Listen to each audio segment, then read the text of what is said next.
جب میشا شفیع نے الزام لگایا تھا کہ علی ظفر ان کے ساتھ جنسی ہراسانی کے مرتکب ہوئے ہیں تو طرح طرح کے الزامات لگے۔ پہلے کہا گیا کہ میشا نے سوشل میڈیا پر شہرت حاصل کرنے کی خاطر یہ الزام لگایا ہے۔ کہا گیا اس سے علی ظفر کی شہرت داغدار ہونے کا خدشہ ہے۔ کیس کا فیصلہ ہونا تو ابھی باقی ہے، لیکن علی ظفر کی شہرت کا عالم یہ ہے کہ اب وہ وزیر اعظم عمران خان کی نمل یونیورسٹی کے خود مشتہر بن چکے ہیں۔ ساتھ ساتھ انہیں صدارتی ایوارڈ سے بھی نوازا جا چکا ہے۔ ان کے خلاف الزامات لگانے والوں کو ایف آئی اے ہتک عزت کا مرتکب ٹھہراتی ہے اور اخبارات ملزمان کو گلٹی لکھتے ہیں۔ جن لوگوں نے سب کو میٹو تحریک کا غلط استعمال قرار دیا، انہوں نے خلیل الرحمان قمر نامی ایک لکھاری اور ہدایت کار کو بھی اپنی آنکھ کا تارا بنایا تھا۔ وجہ یہ تھی کہ موصوف خواتین سے متعلق زبان بہت گندی استعمال کرتے ہیں اور ہماری برین واش ہوئی طالبانی ذہنیت کی حامل نوجوان نسل کو نیچ لفاظی یوں بھی بہت پسند ہے۔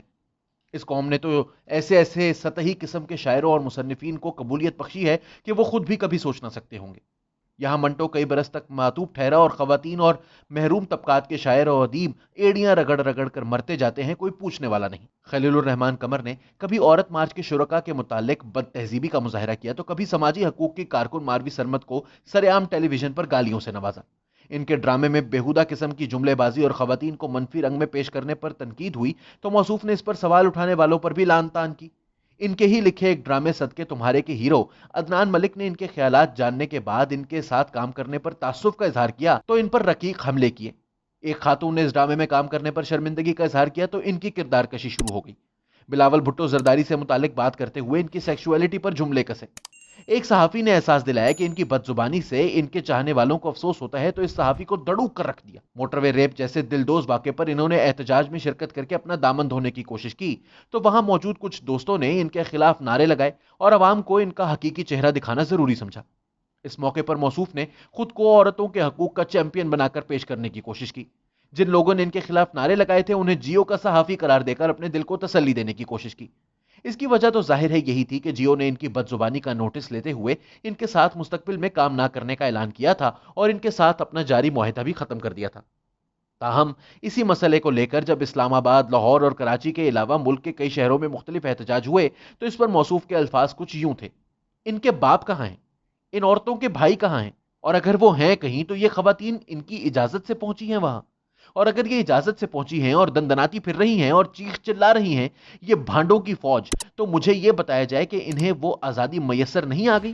اس سے زیادہ آپ کیا چاہتی ہیں کہ آپ بوائے فرینڈ کے ساتھ کمرے میں چلی جائیں اور باپ باہر کھڑا ہو جائے پہرے کے لیے؟ انہوں نے مزید کہا کہ بھائی باہر کھڑا ہو جائے اور لوگوں کو بتائے کہ باجی اندر مصروف ہیں۔ کیا آپ اس طرح کی آزادی چاہتی ہیں؟ مگر ان الفاظ کے باوجود ان کے کریئر کو کوئی نقصان تو کیا ہونا تھا، موصوف کو دن دگنی رات چوگنی ترقی ہی ملتی چلی جا رہی ہے۔ سیٹھ میڈیا جو ریٹنگز کے نام پر کسی بھی اخلاق باختہ حرکت سے گریز نہیں کرتا، ایک مرتبہ پھر نوٹ چھاپنے کے چکر میں خلیل الرحمان قمر کو اب ایک سیاسی ٹاک شو دینے پر کمر باندھے کھڑا ہے۔